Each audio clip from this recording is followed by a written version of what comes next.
नमस्कार, स्वागत है आपका हमारे चैनल में। मैं रानी गुप्ता आपके साथ और बड़ी खबर सामने आ रही है। आपको बता दें, जिस तरीके से राष्ट्रपति को राष्ट्रपत्नी कहने पर अधीर रंजन चौधरी घिरते हुए नजर आ रहे हैं, तो इसको लेकर I think it's a deliberate insult because the Congress party is frustrated. In the name of supporting Sonia Gandhi, they were protesting, but inside they were saying we are asking for a discussion on price-related matters. The family and the dynasty is the only thing for Congress party, and they don't care about anyone. This is not a slip of the tongue. And heading a party, a lady, she cannot afford to have the leader of the opposition of her party speaking ill of the Rashtrapati. She should come out. Srimati Sonia Gandhi should come out and apologize to the president and to the country. Lok Sabha speaker को एक पत्र लिखा है जिसमें कि अधीर रंजन चौधरी को बर्खास्त करने की मांग की गई है। इसी के साथ ही अधीर रंजन चौधरी ने यह भी कहा है कि ये उनकी जुबान से फिसल गया था, उनका कोई इंटेंशन नहीं था ऐसा कहने का। इसी के साथ ही उन्होंने ये कहा कि लगातार 2-3 दिनों पहले से ही राष्ट्रपत्नी नाम से कई सारे बयान और कई सारे बहसबाजी चल रही थी, और इसी फ्लो में उनके मुंह से राष्ट्रपति की जगह राष्ट्रपत्नी शब्द का उच्चारण हो गया। इसी के साथ ही वो ये भी कहते हुए नजर आ रहे हैं कि खुद वो राष्ट्रपति से पर्सनली जा करके उनसे माफी मांगेंगे। और जिस तरीके से एक वीडियो सामने आया है उसमें देखा जा सकता है कि पहले अधीर रंजन चौधरी राष्ट्रपति कहते हैं, उसके बाद वो फिर से राष्ट्रपत्नी शब्द का उच्चारण करते हैं। इसके बाद जब पत्रकार उनसे बोलते हैं कि आप यहाँ पर राष्ट्रपत्नी शब्द इस्तेमाल नहीं कर सकते, तो भी अधीर रंजन चौधरी यहाँ पर कुछ बोलते हुए नहीं दिखाई देते। यानी कि इस वीडियो क्लिप को देख करके ये साफ अंदाजा लगाया जा सकता है कि उन्होंने जानबूझकर राष्ट्रपत्नी शब्द का प्रयोग किया। हालांकि उन्होंने पहले राष्ट्रपति बोला था, लेकिन बाद में उन्होंने राष्ट्रपत्नी शब्द बोलते हुए सीधे तौर पर यह कहा। लेकिन जिस तरीके से आज सदन में बहस छिड़ी, तो वहां पर वो बोलते हुए नजर आ रहे हैं कि उनकी जुबान से गलती से ये शब्द फिसल गया, उनके कहने का ऐसा कोई इंटेंशन नहीं था। इसी के साथ ही आपको बता दें कि इस पूरे मामले पर महिला सांसदों ने सोनिया गांधी को घेरा है और कहा है कि सोनिया गांधी को और कांग्रेस को राष्ट्रपति से माफी मांगनी चाहिए, और इसी के साथ ही पूरे देश से माफी मांगनी चाहिए, क्योंकि उन्होंने एक महिला राष्ट्रपति का अपमान किया है जो कि एक पिछड़े वर्ग से आती है, एक आदिवासी वर्ग से आती है। इस वजह से कांग्रेस पार्टी का ये हमेशा से ही रुख रहा है कि किस तरीके से वो महिला विरोधी, देश विरोधी और अब आदिवासी विरोधी अपना रवैया दिखा रही है, और इसकी वजह से उन्होंने जानबूझकर इस शब्द का इस्तेमाल किया और द्रौपदी मुर्मू को लेकर के इस तरीके से आपत्तिजनक टिप्पणी की। आपको बता दें कि वही वित्त मंत्री निर्मला सीतारमण ने इस पूरे मामले को लेकर कहा कि भारत के राष्ट्रपति को राष्ट्रपत्नी कहना जुबान से फिसलना नहीं था, बल्कि एक आदिवासी पृष्ठभूमि से आने वाले व्यक्ति के खिलाफ एक जानबूझकर किया गया सेक्सिस्ट अपमान था। इसलिए श्रीमती सोनिया गांधी को अपनी पार्टी के नेता द्वारा की गई टिप्पणी के लिए देश की राष्ट्रपति और देश से माफी मांगनी चाहिए। इसी के साथ ही आपको बता दें कि वित्त मंत्री ने सोनिया गांधी और स्मृति ईरानी के बीच हुई बहस का भी जिक्र किया, जो कि संसद परिसर में देखने को मिला था। और इस दौरान उन्होंने कहा कि हमारे कुछ लोकसभा सांसदों को खतरा महसूस हुआ जब सोनिया गांधी हमारी वरिष्ठ नेता रमा देवी के पास ये जानने के लिए आई कि क्या हो रहा था। इस दौरान हमारी एक सदस्य यानी कि केंद्रीय मंत्री स्मृति ईरानी वहां पहुंची, और इस दौरान धमकी भरे अंदाज में सोनिया गांधी ने कहा कि आप मुझसे बात ना करें। इस दौरान सोनिया गांधी काफी गुस्से में थी। वहीं केंद्रीय मंत्री मीनाक्षी लेखी ने भी इस पूरे मामले पर प्रेस कॉन्फ्रेंस कर कांग्रेस पर जमकर निशाना साधा और कहा कि वे देश की राष्ट्रपति हैं।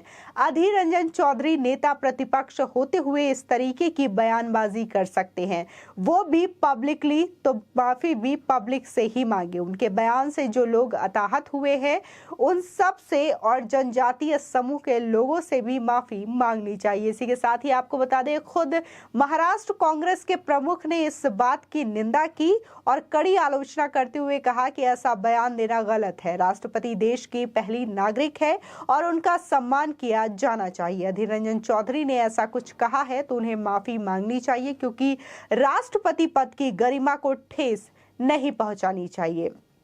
इसी के साथ ही आपको बता दें, मध्य प्रदेश बीजेपी के प्रदेश अध्यक्ष व सांसद विष्णु दत्त शर्मा ने अधीर रंजन चौधरी की लोकसभा से सदस्यता बर्खास्त करने के लिए स्पीकर को लेटर लिखा है।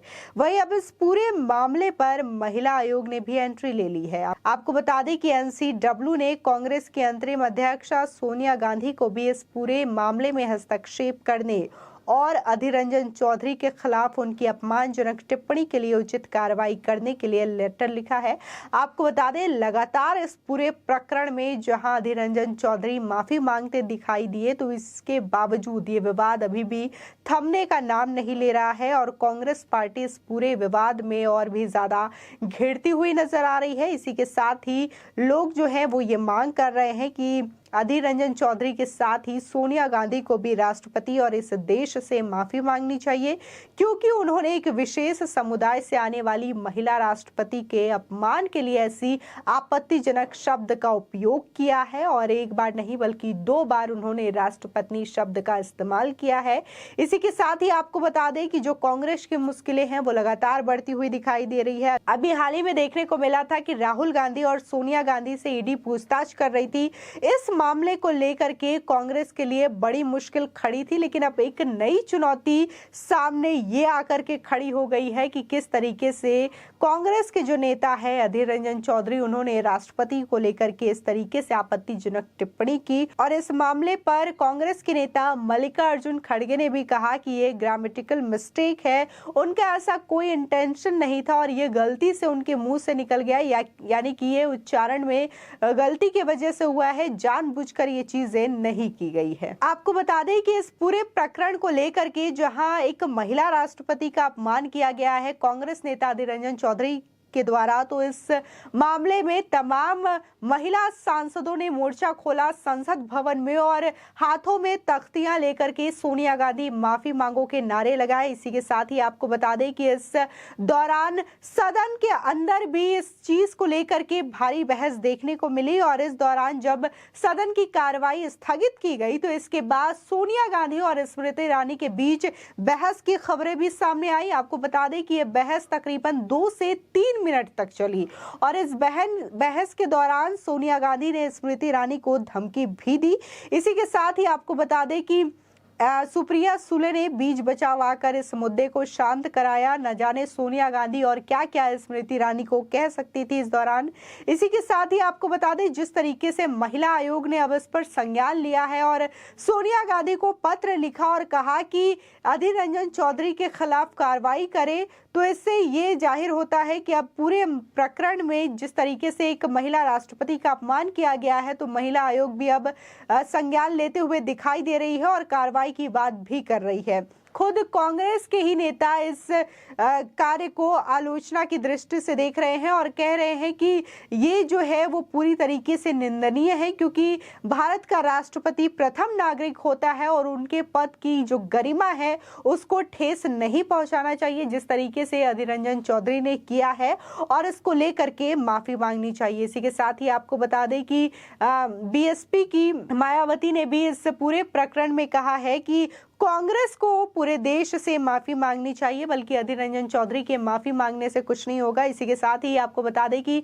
सदन में जिस दौरान बहस छिड़ी थी तो यहां पर स्मृति ईरानी ने यह भी कहा था कि बिना सोनिया गांधी के इजाजत के अधीर रंजन चौधरी इस तरीके का बयान नहीं दे सकते, इस तरीके से किसी महिला का अपमान नहीं कर सकते। यानी कि सीधे तौर पर इसमें सोनिया गांधी और जिस तरीके से देखा जा रहा है कि कांग्रेस के आला कमान की इजाजत रही होगी, जिस वजह से अधीर रंजन चौधरी ने इस तरीके की बयानबाजी की राष्ट्रपति को लेकर के। इसी के साथ ही अब पूरे प्रकरण में लगातार विवाद बढ़ता हुआ दिखाई दे रहा है और आपको बता दें कि इससे पहले जब ये मामला उठा था तब अधीर रंजन चौधरी ये कहे थे कि मैं माफी नहीं मांगूंगा, आपको अगर फांसी में चढ़ाना हो तो चढ़ा दीजिए। लेकिन उसी के कुछ दौर बाद जब देखने को लगा कि बहस कुछ ज्यादा ही बढ़ रही है और ये खबर धीरे धीरे तूल पकड़ता जा रहा है, तब जाकर के अधीर अधीर रंजन चौधरी ने माफी तो मांग ली, लेकिन इसके बावजूद वो कहीं ना कहीं ये भी दिखाने की कोशिश कर रहे हैं कि ये जो बात है उनकी जुबान से गलती से हुई है, यानी कि जुबान फिसलने की वजह से हुई है, उन्होंने जानबूझकर नहीं बोला। लेकिन आप वीडियो क्लिप देखेंगे तो सीधे तौर पर पता चलता है कि अधीर रंजन चौधरी ने ये चीजें जानबूझकर की है, क्योंकि वो पहले राष्ट्रपति कहते हैं, इसके बाद तुरंत वो राष्ट्रपति शब्द का इस्तेमाल करते हुए दिखाई देते हैं। आपकी इस खबर पर क्या राय है, हमारे कमेंट सेक्शन में जरूर बताएं। आगे की और भी अपडेट के लिए चैनल को सब्सक्राइब करना ना भूलें।